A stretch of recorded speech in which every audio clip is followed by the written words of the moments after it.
Hashtag ఆస్ doctor genres అని type చేసి మీ questions అడగండి, తప్పకుండా రిప్లై చేస్తాను. Ram Kishore F, sir regenerative medicine ద్వారా నాకు ఆల్రెడీ లాస్ అయిన హెయిర్ని మళ్ళీ తెప్పించుకోవచ్చా?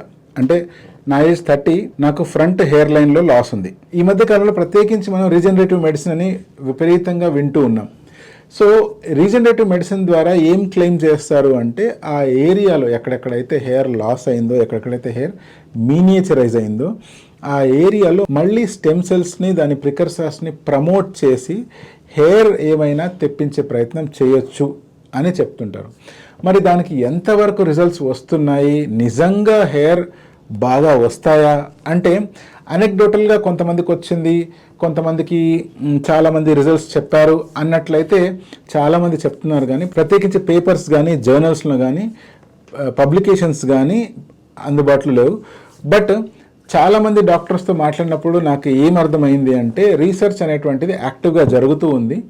త్వరలో మనకి దాని గురించి రీసెర్చ్ పేపర్స్ అనేటువంటివి బయటకు వస్తాయి.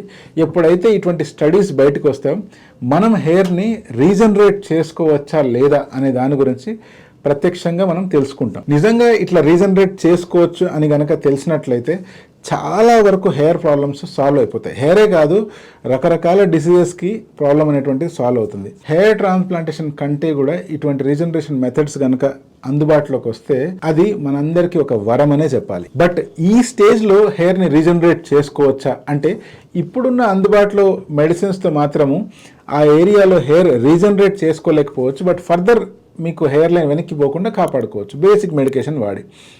ఆ ఏరియాలో మీకు హెయిర్ లైన్ మళ్ళీ కావాలి అంటే ఇప్పుడున్న పరిస్థితుల్లో మాత్రం హెయిర్ ట్రాన్స్ప్లాంటేషన్ ఒక్కటే మార్గం.